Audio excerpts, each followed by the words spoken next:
This is Eric with Fresh Ground Roasting. This is the Mug Life. I didn't choose the Mug Life. The Mug Life chose me. I also didn't choose to be stuck inside, but that's the way life is.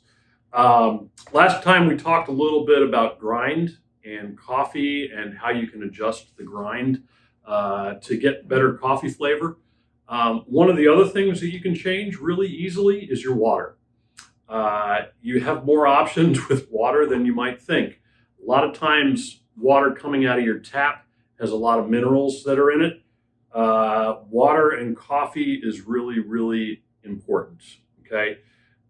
We can talk a lot about the actual makeup of the water, what kind of chemicals do different things. But let's keep it really simple today and say that the water coming out of your tap is probably not ideal coffee brewing water. If you are on city water, that water coming out of your tap definitely has chlorine and fluoride and all sorts of other chemicals in it that you don't want in your coffee. If you are on well water or something like that, you probably have a good amount of iron or other hard minerals in your water that are not ideal either. So, in a perfect world, we would have water that is not completely void of all minerals. In other words, we don't want to brew coffee with distilled water or reverse osmosis water. You may have an RO system. That actually takes all of the minerals out of our brewing water. That's too much. There's not enough mineral in there to help extract the coffee. And we actually get worse tasting coffee with distilled water or reverse osmosis water than we normally would.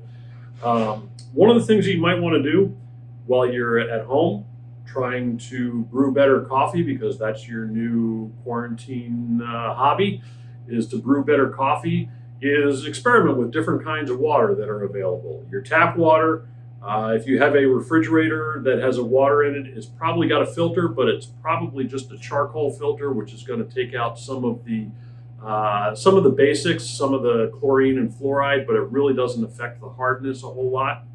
But if you want to go and buy a bottle of filtered water, brew a pot of coffee with the filtered water from the grocery store, from wherever, versus your tap water. And then if you really want to go the next step beyond that, if you have an RO system at home, a reverse osmosis system at home, you can use that water, or go down to the local pharmacy and pick up a gallon of distilled water. And then consider buying some of this, it's called third wave water. These are little packets that you can take.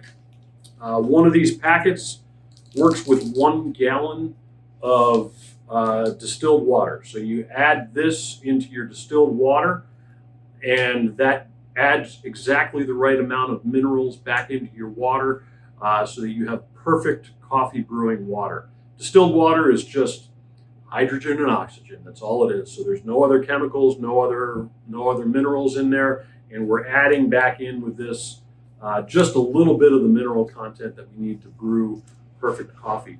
Take that and compare it to your tap water, compare it to your refrigerator water, whatever it is that you're currently brewing with, and see what the difference is. See if you can actually taste a difference. We'd love to hear the comments down below, see what you tried. And until then, just keep serving coffee people love.